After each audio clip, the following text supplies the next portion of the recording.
Good morning, everybody, and welcome to this webinar brought to you by DMG Events. Also, part of the Concrete Expo that unfortunately, our Totally Concrete Expo that unfortunately has been affected by COVID. And this morning's webinar and discussion is around COVID and the impact that it has had on the building industry. And more importantly, about relief or further help for SMMEs in the industry. We have two guests in the studio along with myself. My name is Graham Alexander from a company called Buildaid.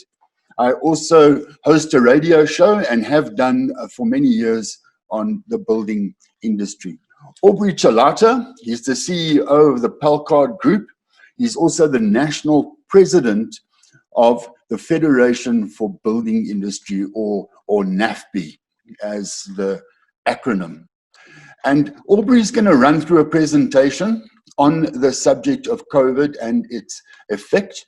And after that, we're going to welcome Dr. Julia Petler onto the show. The way I'd like to sort of describe Julia, or her title is she's an entrepreneur in the building industry, and importantly, she is also a female, which is much needed in the transformation of our building industry. So without further ado, I'm going to hand over to Aubrey, who's going to go through the presentation, and I'll catch up with you after that. Thank you very much to everybody for joining us. My name is Aubrey Tshalata. I am the National President of the National African Federation for the Building Industry, NAFBI. So thank you very much for joining us on this very important webinar on the impact of COVID-19 to small and medium enterprises, as well as further support for SMMEs in South Africa. Graham, thank you very much for being our moderator for today. I also want to thank the team at DMG for coordinating this very important engagement on this very important subject that affects SMMEs in our sector, the construction sector in South Africa. So I'll run through the presentation, and as I also want to welcome my colleague, Dr. Julia Petler, from the National Federation for the Building Industry, who will also join us and assist in answering some of the questions that our attendees may have. Let me then suggest that we begin. The position is that the status of the industry is that COVID-19 itself has been very disruptive to the construction sector and to SMMEs in general. Over 55,000 SMMEs will not survive the pandemic. And this is our starting point. In other words, the reality of the situation is that quite a number of small and medium enterprises have had to close their doors because of the pandemic. In the study that we conducted with a small sample, we've established that an estimate of 55,000 SMMEs will not be able to survive the pandemic. And at least 42,350 people working for these SMMEs will lose their jobs. And this is a serious catastrophe to an industry and to an economy that has already been in recession, even when the COVID-19 pandemic hit us. At most, 423,500 plus people working for these SMMEs could lose their jobs. So this is quite a huge number.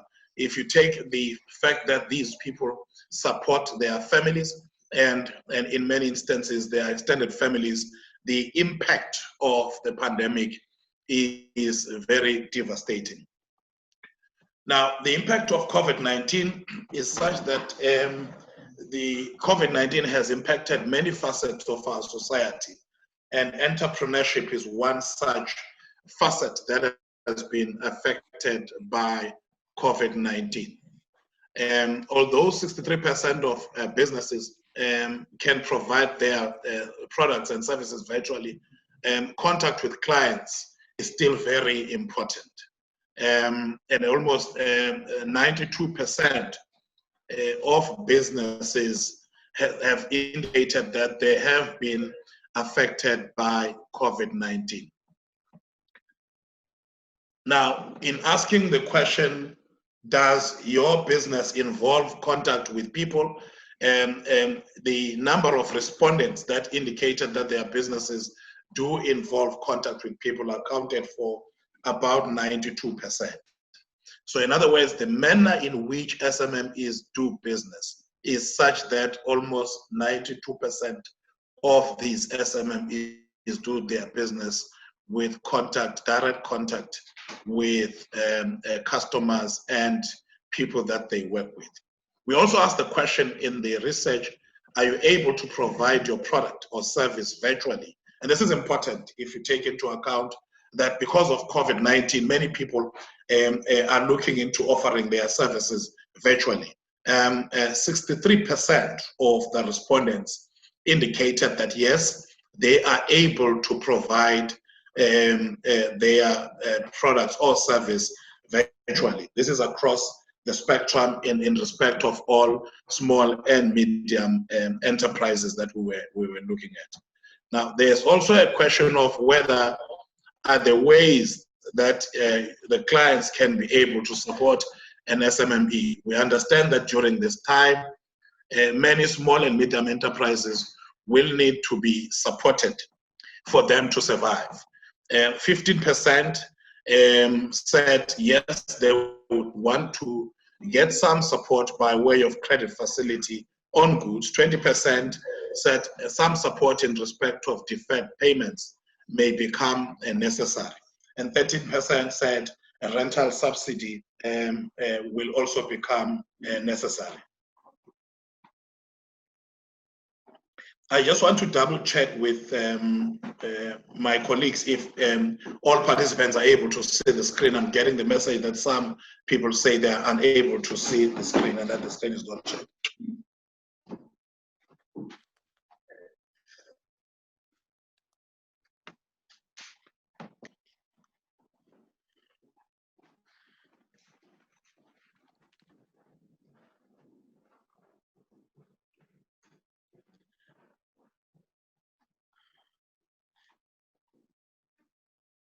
Now, these are some of the responses as we project them now that we got from a number of small businesses indicating their situations in respect of how they are impacted by COVID-19.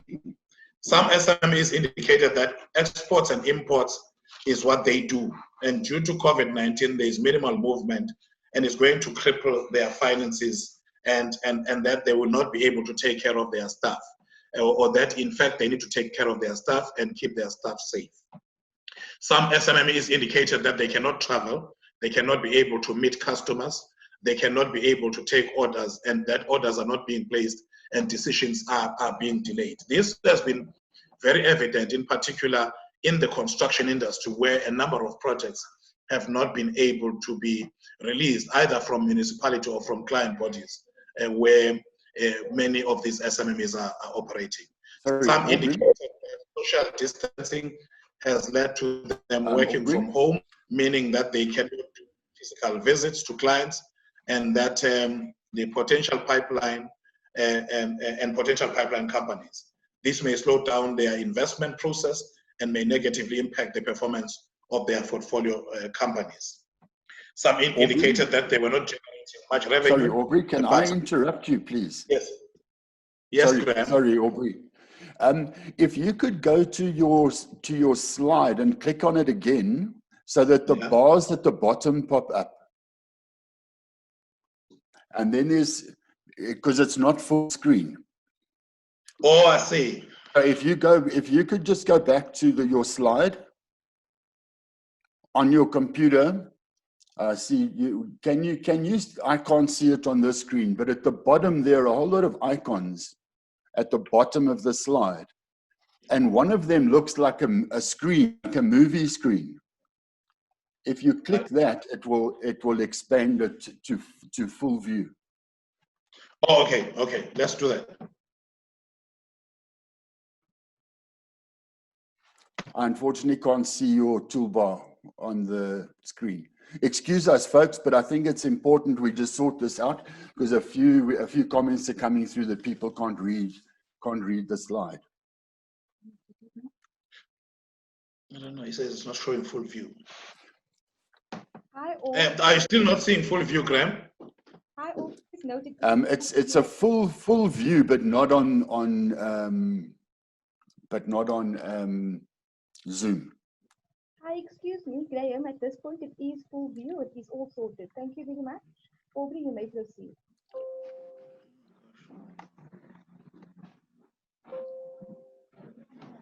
Oh, it's full view, but not on Zoom, you say? Okay, there you go. Now you see at the bottom. Yes. Not on the very bottom toolbar, on the toolbar above it, where you see that percentage where you can make the picture bigger and smaller. Okay, but don't push. Go back to where you were. Yeah. Now, next to that little slide bar, don't make it bigger. Next to that, there's a little thing. It looks like a movie screen. If you click that. Slide sorter. That one. This one. Yeah, the one that you were hovering over, on to the right. The one to the go back. The one to the right.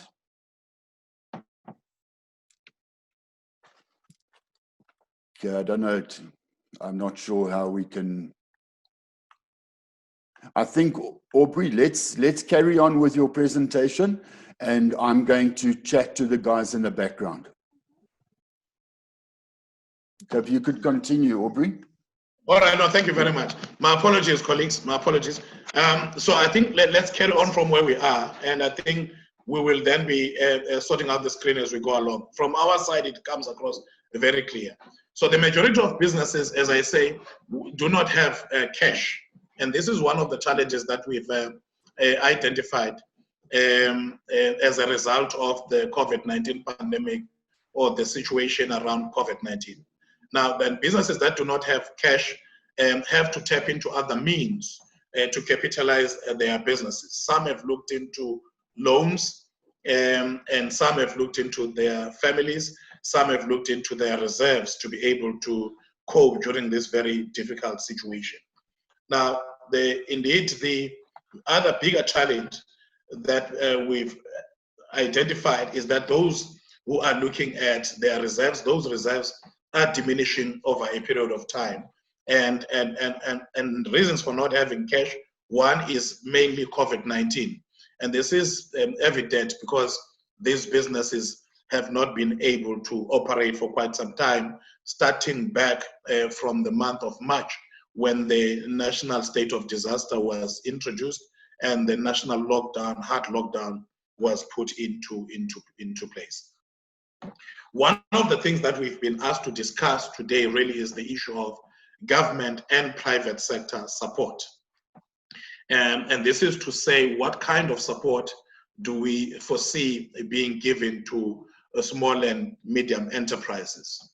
Over the past few weeks, the public and private sector detailed various financial relief mechanisms to support small businesses across many sectors.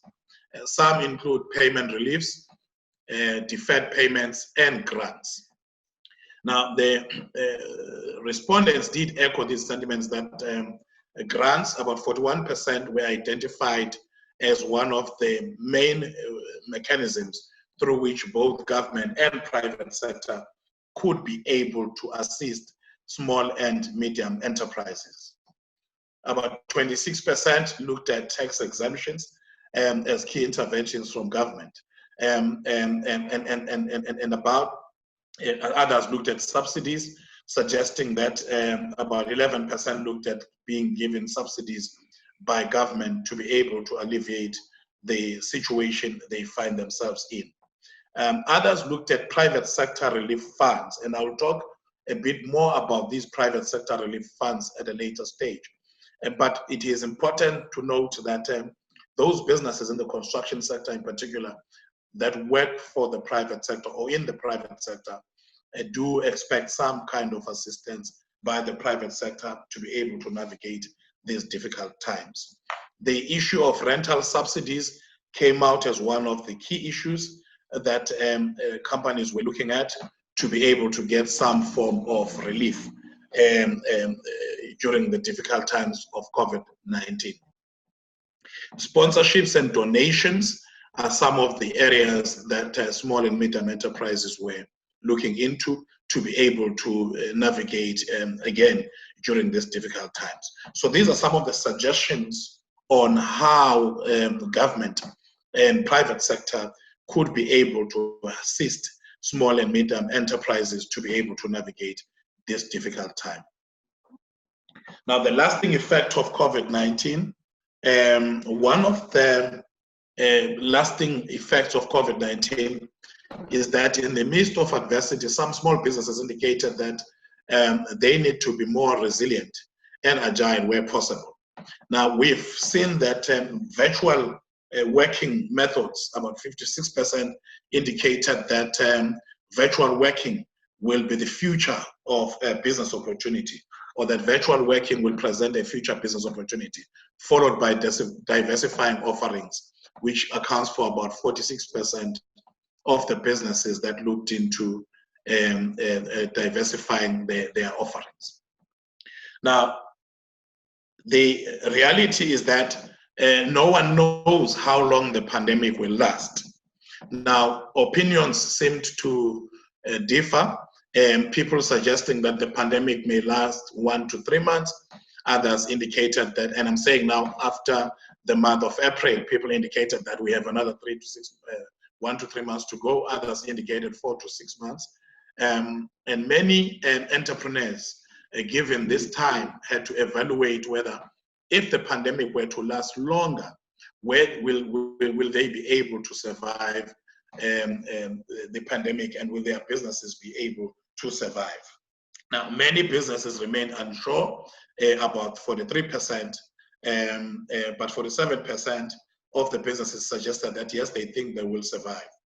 Of the 11% who noted that their business will not survive, those 11% who said, no, we don't think we will survive, account for employ between 1 to 10 people. So I'm saying it is those companies that employ between 1 to 10 people who've indicated that they don't see themselves surviving. In the construction industry, most of these companies are in the lower grades of the Construction Industry Development Board, the CIDB, and between the grades 1 to grade 3s.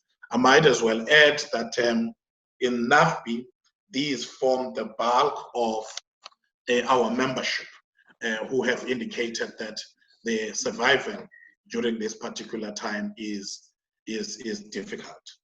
Now, future business opportunities that people were looking at included virtual working, and a lot of people looked at various ways in which they could introduce virtual working. And disruption, and about 37% of companies looked at disruption as presenting future business opportunities. And diversification, some companies looked at a way in which they could diversify. So you could see from this range that there is quite a lot of thinking that is taking place within the small business environment of people considering their options and weighing their options and looking at what it is that they could be able to do to survive during these difficult times. Now, 77% of companies that are affected by the pandemic and whose survival is at stake are employing anything between 1 to 10 employees. Again, if you go back to our original slide that spoke to the number of employees that are likely to lose their jobs because of the pandemic, this indicates that there is quite a sizable number. Now, by their nature, SMMEs are called creators of employment or job creators. If we are in a situation like this, it shows that that amount of job creation will be lost because many SMMEs will not be able to employ the number of people that they ordinarily would be able to employ.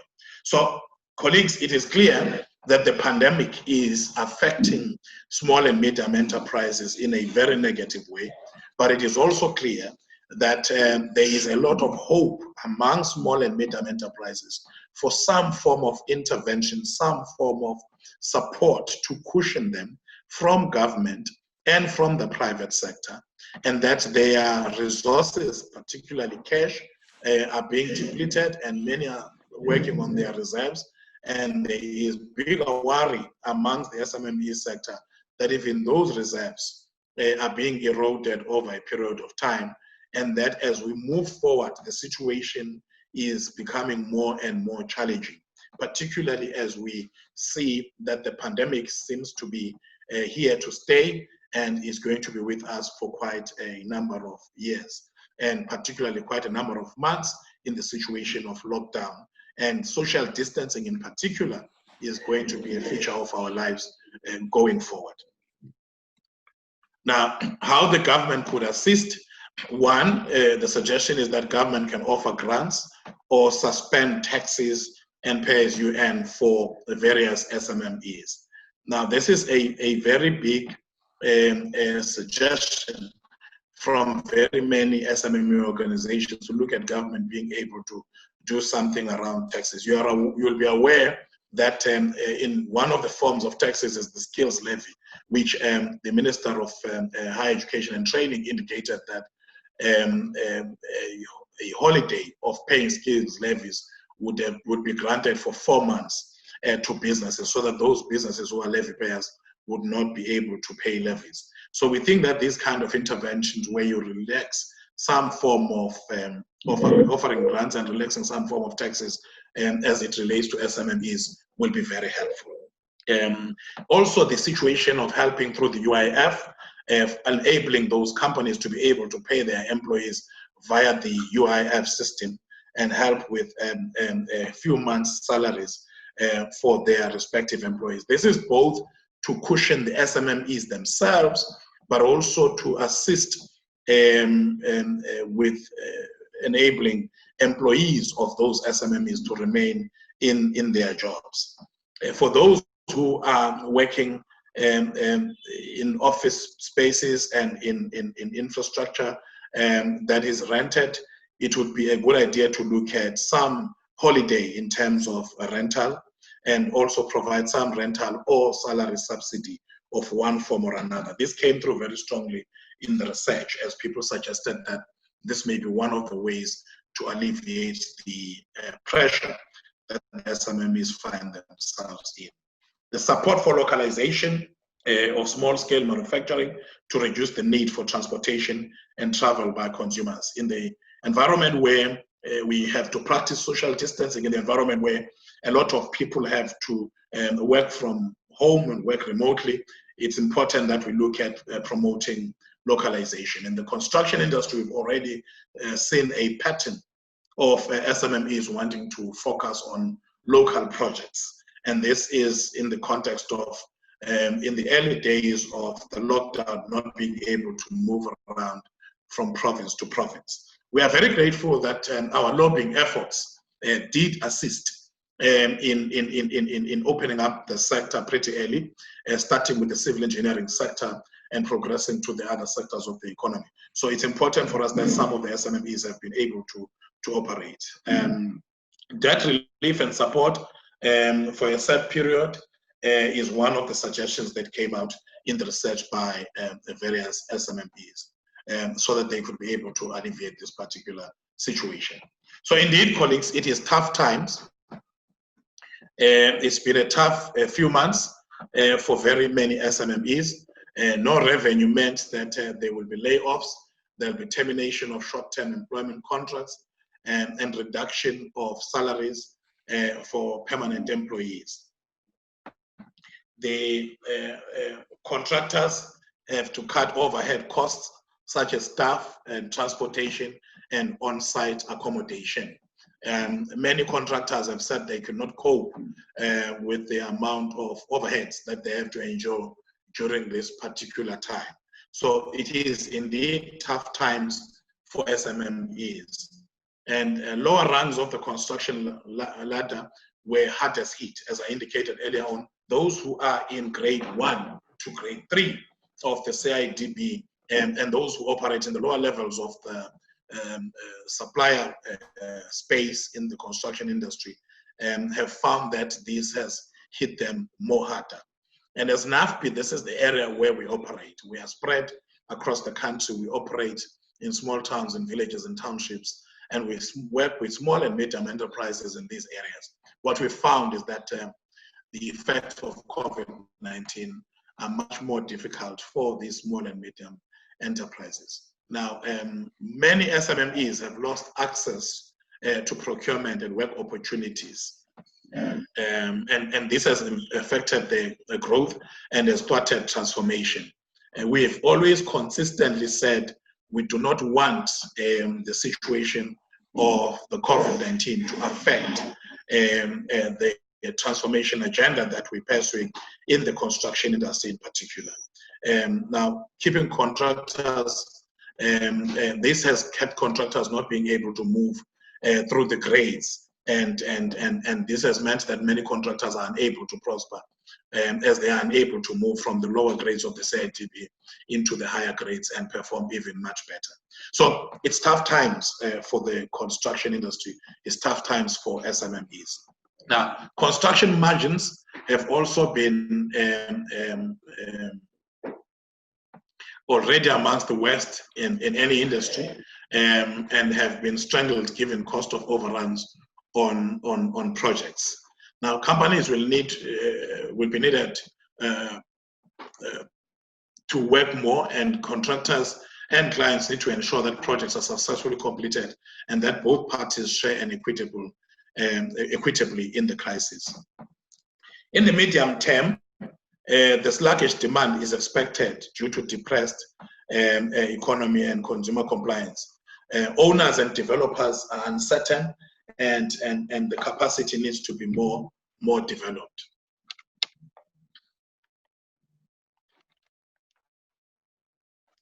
My colleagues are trying to assist me here, but in the process they are distracting me.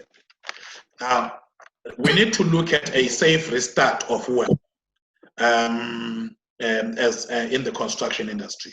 And for a safe restart of work, a contractor needs to implement health protocols, train employees, and ensure early detection and management of infections. When we lobbied government for the reopening of the sector, one of the things that we really pleaded for was that we will be able to restart work safely, because priority of SMMEs and priority of all of us in the construction industry is to ensure that our workers are safe, that they work in safe environment, and that we do not see another spike in infections. So for a safe restart of work, it's our view that contractors need to implement their health protocols. Now, you are aware that these health protocols themselves come with some cost to many contractors, especially small and medium companies.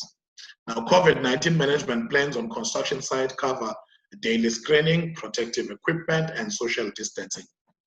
Fortunately, COVID-19 management costs can be included in pricing for contractors. The industry is experienced in implementing health and safety protocols, and at this time, this must be extended to current conditions, the cost of which should be for the clients, so that lower level contractors are able to continue to work perfectly.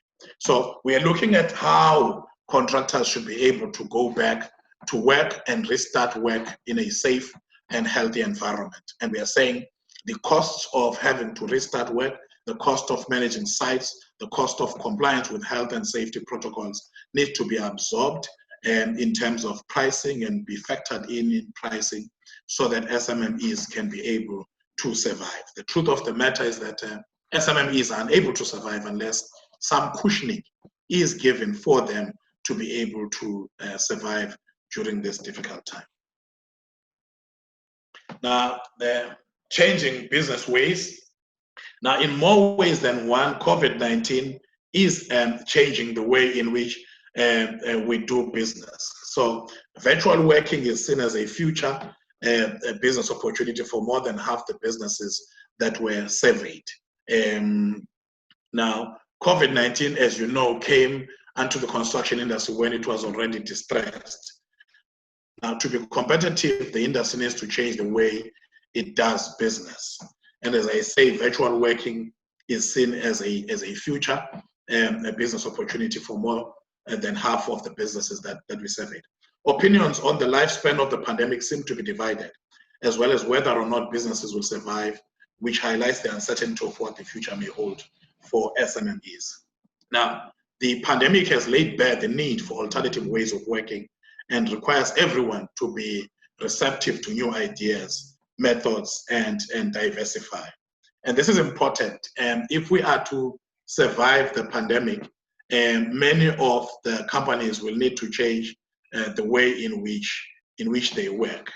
A lot of businesses, mostly SMMEs, if they do not adapt, will find themselves closing their doors and will not be able to survive this pandemic. Our view is that telecommuting and online learning will increase, thus disrupting offerings in many sectors. So as we look into new ways, one of the observations we make is that telecommuting and online learning will increase, and this will disrupt offerings in many sectors. There will be increased confidence in technology, and this is one way that the pandemic will have some positive spin-offs. There will be increased confidence in technology as the enabler for most of our daily activities. So people need to embrace technologies. There will be improved fintech and edtech solutions going forward. Innovative startups will be on the rise as they seek to leverage the disruption created by the pandemic, such as non-contact deliveries, telemedicine, artificial intelligence, and big data analytics. Now, more businesses will also opt for co-working spaces and virtual working, changing how we interact with physical infrastructure, such as office space. More private and public sector institutions will invest in healthcare, resulting in better quality and access for citizens. And there will be a social change where the private and public sector will invest more in new developments, and they will invest more in new ways of doing things. They will invest more in undeserved communities by improving telecoms, infrastructure, basic services, and making hygiene practice part of our everyday lives. These are some of the new ways in which we see businesses working going forward. And finally, I think what's more important is that we will all learn to appreciate life more and filled with love, gratitude, and hope. And one of the things that COVID-19 has brought about is that many of us will appreciate life in much more different ways. So COVID-19 has some negatives, but also has some positives. Companies that emerge from the crisis will be those with agility to innovate. And this is without a doubt. If a company cannot be able to innovate, come up with new ways of doing things, put in place new types of products, and be able to work better, we will find that there are more challenges that we will face going forward. The use of alternative building technologies, lean construction methods, and building technologies to optimize work processes has to be speeded up. And we've been talking about this in our industry for quite some time, even in the context of the African Construction Expo, in the National Conference of NAFBI. Year after year, we've been promulgating for alternative building technologies, lean construction methods, and also looking at new building technologies. And this is time now that we begin to speed up those kind of interventions for all of us to survive. So government departments in all three tiers also need to adapt and be proactive rather than reactive. And around times at the moment are too slow within government. I think this will require a very strong public-private partnership between government and the construction industry, and SMMEs in particular, to enable us not to shed the amount of jobs that we are likely to shed, and to save jobs, but to save SMMEs and to save the economy. Because as I said earlier, SMMEs are creators of jobs and they are drivers of growth as well. So for us to inspire growth in the economy, but also fundamentally in the South African context, for us to drive the agenda of transformation, Black economic empowerment, SMME development, local economic development, and enterprise development, we need to look very closely at small and medium enterprises and see what it is that we are able to do to be able to work better because of COVID-19. Many administrative staff have migrated to working remotely in a number of instances, and we've seen this across the board. Now, site meetings, for instance, on construction sites are no longer held on site, but through online meeting platforms. And this is a new phenomenon that we are observing, indicative of the times in which we find ourselves. Tender briefings are also being held online, and tenders are submitted digitally. And as I said, companies need to adapt to this particular reality. And I think there's a lot of education and training that needs to go into this new normal, and educating companies to be able to deal in this particular new way. Digital solutions are the future, and South Africa can do much more using information modeling and drones, for example. So there are a number of innovative ways, and information modeling and drones are one such innovative way in which we can be able to work much more effectively given the challenges of COVID-19.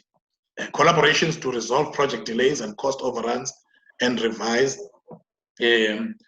factor in lower productivity will be necessary. So there's a lot of collaboration between clients and SMMEs that need to take place so that we are able to resolve project delays. Supply chain resilience will also be a factor, with possible sourcing sought from suppliers. We need to ensure that our supply chains are resilient. Some of the products that we use in our industry have been sourced internationally. And I think SMMEs will need to be supported through a very resilient supply chain regime. Review of foreign content requirements is needed, even the closed borders situation and exchange rates, because this issue of foreign content needs to be reviewed. If you look at the current situation, I'm a bit encouraged by the news from the Minister of Transport that the government is indeed looking at some form of opening of our borders to allow some of the travel to take place on an international basis. Now, we need to look at investing in research, infrastructure, and technology in healthcare sector and other key sectors in preparation to support a new type of entrepreneur. We need to ensure that the underdeserved communities have basic amenities such as water, electricity, and sanitation aided by smart cities and to improve service. We need to invest heavily in tech startups that are disrupting education, health, finance, retail, logistics, etc., particularly at early stage and prototype testing. We need to build co-working spaces that will cater for both necessity-driven and opportunity-driven entrepreneurs, creating new job opportunities for those unemployed. So we need to invest in formalizing the informal sector. So COVID-19 will prove to be the catalyst for smarter and safer ways of conducting business. These will not only increase project delivery efficiency, but bring about boosting spin-offs in the creation of employment in areas such as business development. So there is a lot of ways in which COVID-19 itself will become a catalyst for smarter approaches. And I think it's important that small and medium enterprises in the construction sector in particular, but in the economy in general, begin to adapt and adopt these new smarter approaches. Graham spoke earlier on about the very importance of education for small and medium enterprises, particularly in the construction sector. This cannot be overemphasized going forward. I'm very mindful, Graham, that I do not go beyond the time allocated, but I think I've been able, in the short space of time provided, to share with our audience some of the challenges that we see facing small and medium enterprises and we've been able to talk through some of the key issues that affect small and medium enterprises and the impact of COVID-19 on SMMEs. Thank you very much for affording us the opportunity to talk to you today. That was Aubrey Tshalata. He's the national president of the National African Federation for the Building Industry. Aubrey, it's an immense and diverse subject, but I think you touched on everything wonderfully. Thank you very much. The show, or the webinar rather, is brought to you by DMG Events, the Totally Concrete Construction Expo. And this is the first of 3 webinars. And I can see the messages coming through that everybody is keen to watch this one and the others. And there's also a lot about CPD that DMG will get back to you guys in that regard. Please ask some questions of our panel, and I'm going to introduce you now to our next guest, or she's going to join us, and then send whatever questions you want on the subject of COVID-19 and its impact and for further support to SMMEs. Dr. Julia Petler, I've said it already, construction entrepreneur. Welcome, Julia. Thank you very much for having me, Graham. It's always wonderful to see ladies in construction. I'm always fascinated by it. But the ones that I do meet seem to take it in their stride and say, well, I'm just doing what I do. Do you enjoy this industry, Julia? I love it. I'm so passionate about the industry. Thank you. Greetings to the president and all the participants. When it comes to communication, you know, here we are sitting on a Zoom webinar. 6-7 months ago, most of us didn't even know what Zoom was. So communication has already changed, and it's been forced by this pandemic, COVID. Terrible wars have also made changes unexpectedly. When we're under pressure, we adapt and we change. So as an industry, communication, the way we talk to each other technically about specifications or about tenders or etc. Where do you see that improving, Julia? Okay, thank you so much. I think whilst majority of us anticipated the 4th Industrial Revolution to become a major disruptor, unfortunately, COVID-19 became a major disruptor, forcing us, obviously, to have this meeting the way we are having today, you know, through the likes of Zoom. And obviously, I think as we navigate our way forward, we need to look at, you know, all these various platforms that the technology present to us, like your Microsoft Teams, on how we can work. And fortunately, already in the industry, we are now having meetings that ordinarily would have to drive to the site, you know, to have these meetings. We are now having them online, you know, because technology is the future. That's the way we are going to be communicating, and we need to really embrace the technology. We need to find ways of adapting and make sure that we don't stay behind. We must really be focusing on embracing the digital space to stay abreast with what is happening currently. The building industry is vast, it's segmented, it can be complicated, it's quite technical. But if one looks at contractors as a general sort of view, we have the part of the industry that uses quantity surveyors and tendering, and it's fairly sort of organized in the way that it speaks to itself.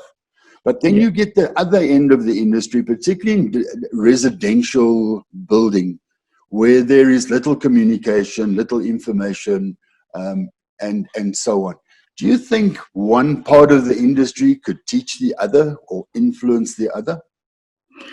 Most definitely. I think the space where we are, that we're talking about professionals, has a critical role to play in terms of them educating the residential area space where they're really low in terms of they're really behind rather in terms of technology. And I think that it will be critical, particularly around this time, to try and get them some level of awareness, some level of education, in order for them to be able to be integrated in the new way that we're going to be doing things now. Yeah, so that is quite important for the professionals to teach the low end on how to do this thing. Yeah, I think it has improved over the years, but maybe that could speed up a bit. Just to let everybody know, we are going to extend this webinar by 15 minutes because we're getting a few questions coming through, and we had a couple of small delays. And one question has come through from Chester Lazarus. Sorry, that's a new one. Let me go back to it's David Hoffman. I'll come to you, Chester, in a minute. David Hoffman, it seems like COVID is the start of the matrix, all being plugged into bigger machines. Just a shame all this new technology is very expensive for the already struggling SMMEs. So maybe I can go back to Aubrey here, Aubrey Tshalata, that there is a lot of technology out there. I mean, we could even talk about virtual reality and so on, but I think in this forum, maybe we'll keep it a little simpler. But technology has been expensive. What are your views, Aubrey? Thanks, Graham. I think because the process is we've just been launched into this reality, and it's fresh. That is why it may seem like the technology is expensive. The truth of the matter, though, is that a year from now, there will be so many of these technology startups competing in the market and providing, excuse me, the number of interventions, technology interventions that the sector or the SMME sector of the economy needs. And you will begin to see prices coming down significantly. But what we cannot falter on is the reality that all of us need to embrace this technology, because not only are we looking into the fourth industrial revolution as a thing of the future, we are already in the fourth industrial revolution. And we need to, and as I said in the presentation, companies that will survive now are those that will embrace innovation, and those companies that will embrace agility. And it's important that as companies, we begin to grapple with the reality that we will have to use technology, and that yes, the prices will come down. So Hoffman, I think it's a very interesting observation that all these technologies are expensive. But I'm excited. Over the weekend, we had a great meeting in Johannesburg with young construction managers, many of whom are very excited about the new technologies and are embracing those technologies. So the future looks bright, and the future is exciting, particularly around the issue of using technology and innovation. Julia, your experience and knowledge in the building industry, but more so in business. You're a doctor in that space, and a question is coming from Anonymous. What advice can you give to an SMME that seeks to provide new products and services to the industry? Now, we could probably spend a few hours on that point, but just broadly. Look, I think the most important thing is research and development. Before you even start a business, you need to research about it. You need to be able to know enough about the space that you're entering into. So the first and the most important thing is that you must be able to do a lot of research for the market that you are tapping into. You know, and once you're done and you've gotten it all right, you can then also leverage on expertise from the people that have walked the journey. You know, there is no need in one trying to reinvent the wheel when there are already people who has the experience in the industry that you're tapping into. Leverage on the fact, on that fact, get mentors. because you can't walk this journey alone. It's a lonely journey. So for one, to be able to become a thriving business, you need to really leverage on the people in the industry. You need to really use platforms such as these for networking purposes, to be able to tap into the market and remain relevant. We've had a few questions come through relating to finance and loans during this COVID lockdown and crisis. Aubrey, there are comments that, like, the TERS funding hasn't come through as it was planned. People are still waiting for applications they put through a few months ago. So there are a couple of negative bits of feedback. What is your view on how the government's coping, how the UIF, etc., is coping with this funding? Yeah, I think the challenges we see are the challenges that are to be expected first. Let me tackle the issue of the UIF itself.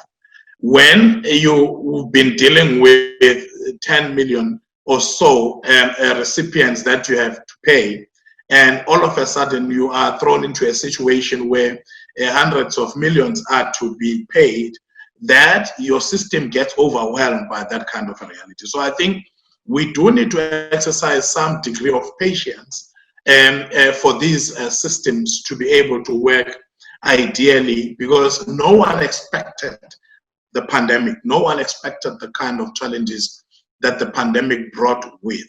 But I think to the extent that government has been able to assist companies, particularly through the UIF, that has been a very welcome intervention. The system ought to improve, and we've noted, as you are aware, the steps that the Minister of Employment and Labour has taken in dealing with the challenges that are manifest in the UIF. Having said that, though, we do not condone any form of mismanagement, any form of inefficiency, and any form of corruption in relation to how government funds are to be distributed to the most needy employees, particularly those of small and medium enterprises. Because the state of desperation of our people, you can see, Graham, by the queues that are there in the post offices. Our people are desperate, our people are facing challenges. But given the magnitude of the problem, I think the score given to government on how it has dealt with this situation should be a reasonable score that ought to be given. But I also want to talk to the issue that you are asking about also, sources of funding within the construction industry. Part of the journey of innovating has to be the journey of identifying new forms and sources of funding. It also has to be this form of solidarity amongst businesses. In other countries, issues of venture capital have been very instrumental in enabling small and medium enterprises to survive, thrive, and grow. But as my colleague Julia mentioned, a company that needs to present itself for funding needs to demonstrate that it has done enough to conduct research on the business they are doing, to adapt themselves, and to offer a product or a service that is in demand. And if companies are aligning themselves with the times and comprehending the fact that the COVID-19 is presenting new opportunities, those companies will be able to access funding. There are a number of funds. Just finally, we've had a chat with Minister Patricia de Lille.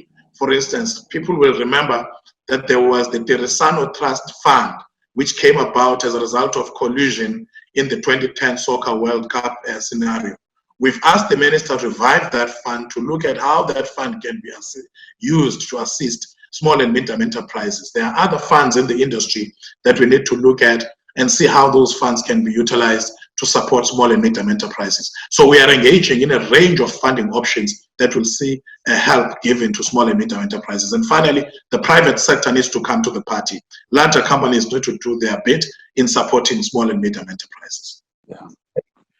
Sizi Zakele has sent through a question. It says, do you think the pandemic has increased the likelihood of acquisitions which will potentially leave a significant dent in the SMME numbers in South Africa? How, without the cash injections and monetary cushions which seemingly aren't reaching the length and breadth required, will we maintain the SMME numbers that contribute to the growth of our economy? That's quite a long question. And let's say, who wants to handle that, Aubrey or Julia? Let me start, and I think my colleague Julia can also add. I think the colleague is asking a very important question around these acquisitions and supporting the broad base of SMMEs. Now, the truth of the matter is that there are opportunities. That's why they say in every dark cloud there's a silver lining. Indeed, there is a silver lining in the dark cloud of COVID-19. And one of that silver lining is that there are opportunities for new type of companies to emerge, for new types of acquisitions to be made, and for the broadening of the SMME base. We, as I said earlier, need to look at innovative ways of financing, innovative ways of deal structuring that will enable the SMME sector to weather the storm and to survive and to grow beyond the current pandemic. I am very positive that the South African economy is a very resilient economy. Our financial sector is very strong, and it has proved to be one best amongst the best in the world. And with that, we need to direct focus in building a very strong SMME sector. One of the things that has been very exciting for me because of the pandemic is that the pandemic has laid bare the fact that as South Africans in business, as entrepreneurs across the color line, across any other divide, we need each other to work for what I call brand South Africa and to develop the South African economy collectively. Big business in South Africa as found in Business Unity South Africa and Business Leadership South Africa, and small enterprises as found in the Chambers of Commerce, in the likes of NAFBI and other associations, need to collaborate even more.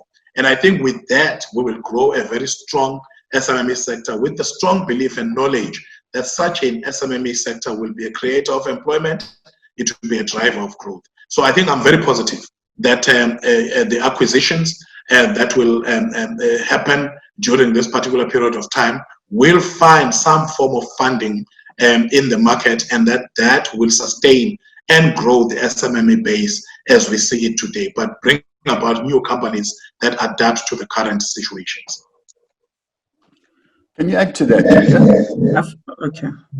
Yes, I fully agree. Unfortunately, this disruption is obviously presenting new opportunities, and it would require SMMEs to be able to just devise, new strategies. Some in the short term, with regards to even the acquisitions, with regards to collaboration with other existing organizations, I think would become key.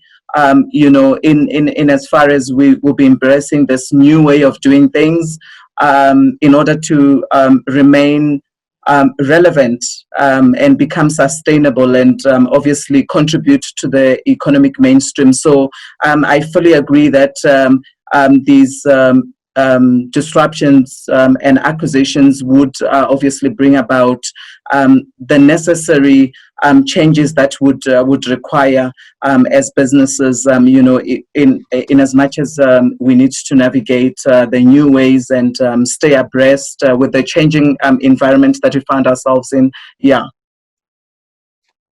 Question has come in from Jaco Kleinhans. In fact, there are two sort of parts to the question. One is, how do we pressure service providers to reduce data rates?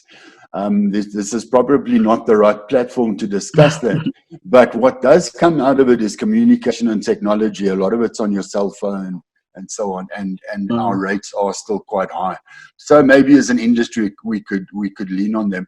But the other thing that Jaco brings up is, what does the panel expect will happen once SARS realizes that more people will claim rebates for operating their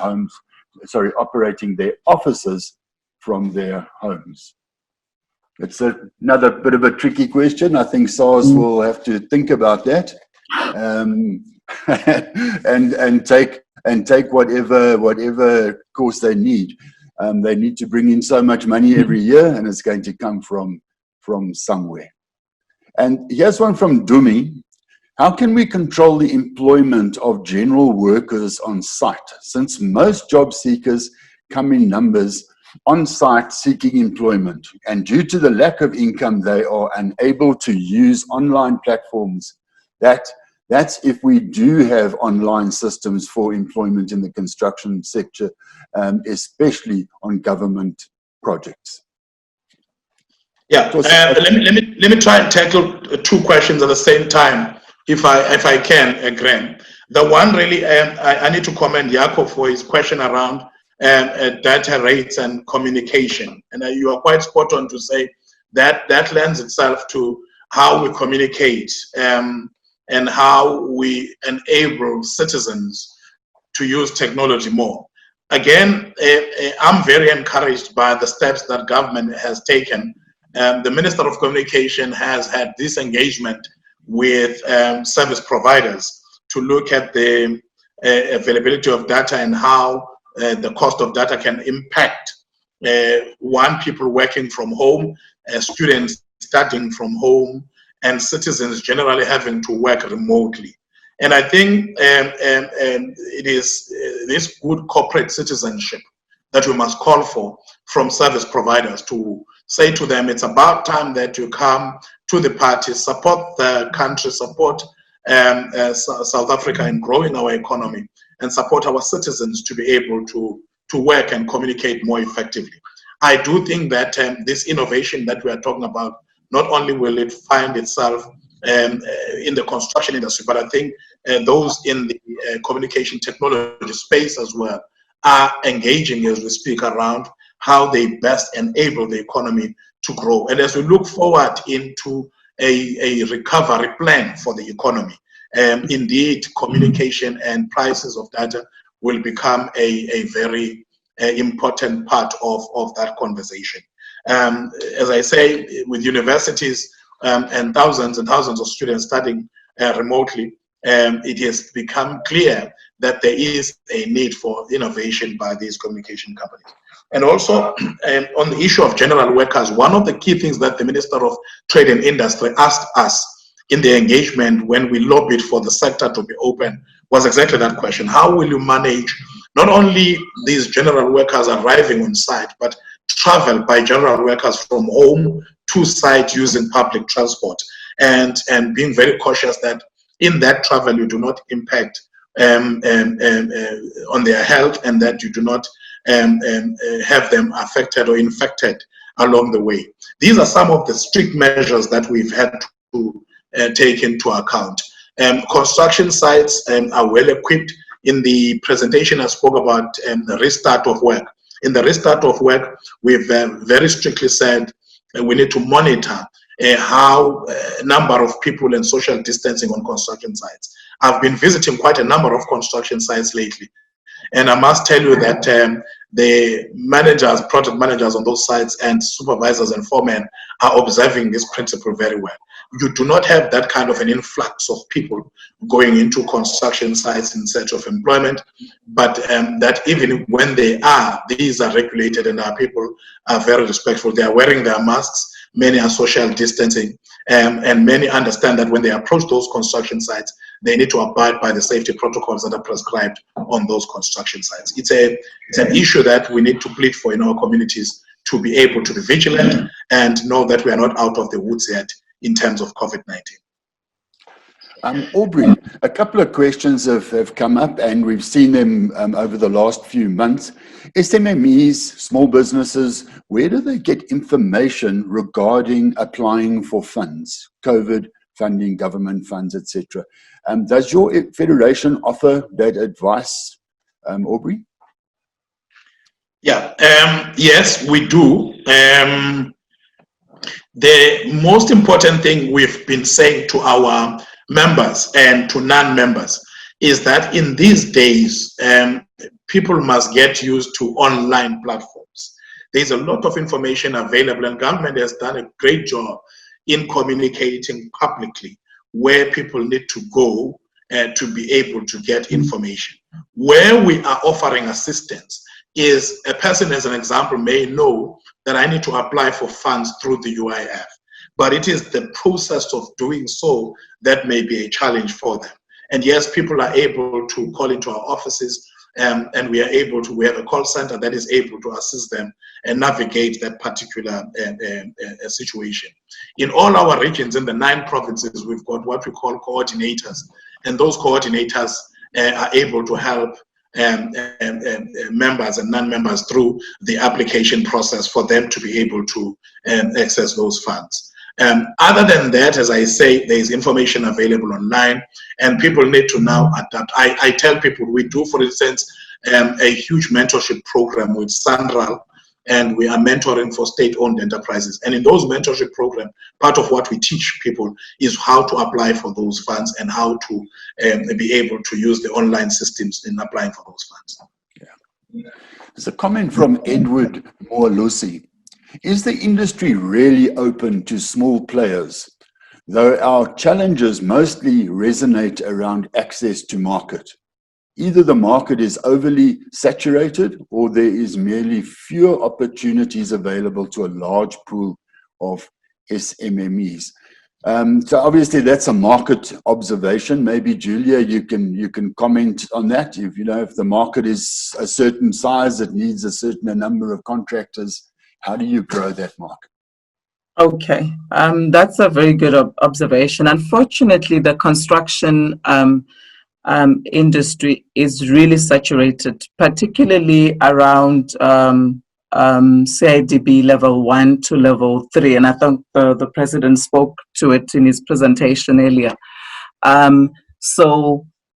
Particularly in Gauteng, that's the first thing. However, there are a number of opportunities, and I know that Sandral is as one that we're part of that has disbundled all these big projects to make them a smaller chunk so that we can have small players between level 1 to 3, level 4 to 7 participate so that they can obviously grow the grading and contribute in the economic mainstream. I think what one needs to do is obviously to look out for the opportunities in their local communities, because especially for the grades I'm referring to, level 1 to level 3, there's so many opportunities around the areas. It's just to also work with the ward councillors or the LEDs and make sure that you know about the opportunities, you position yourself for the opportunities, and then you ultimately participate in the opportunities. But yeah, the market is saturated. The opportunities are also greater, particularly now with the collapsing of the big construction companies. Thank you. I just want to add, Graham, that I think what Julia is mentioning is significantly important. This issue of unbundling projects and breaking down monopolies is the future for South Africa.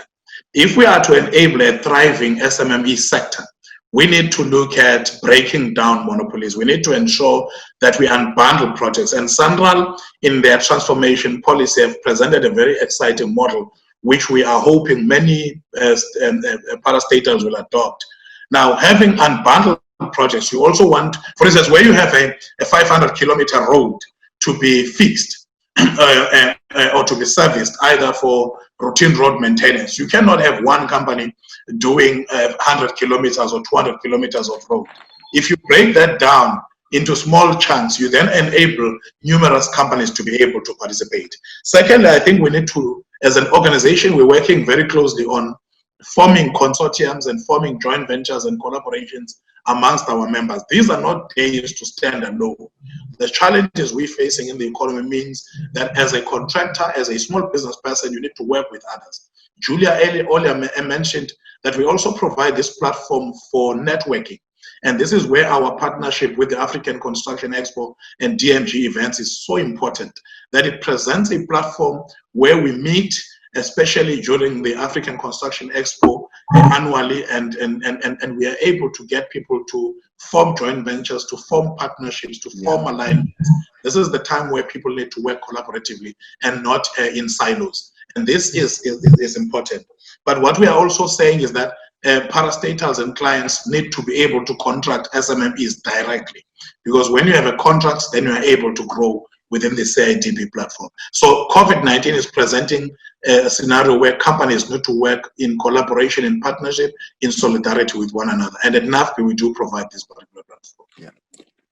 Thank you very much. We've run out of time, unfortunately, but I'm sure the guys at DMG may give us the opportunity to talk further on SMMEs generally, and maybe not specifically to COVID. So thanks to DMG Events, the Totally Concrete Construction Expo. Thanks to our guests, Aubrey Tshalata. Aubrey is from the National African Federation for Building, and to Dr. Julia Petla. Thanks, guys, for sharing your time and your knowledge with us. Graham, thank you for being a good moderator. Thank you very much. You did a good job. And thanks to everybody that viewed the webinar. We'll catch up soon. Thanks, Julia. Thank you very much, Graham.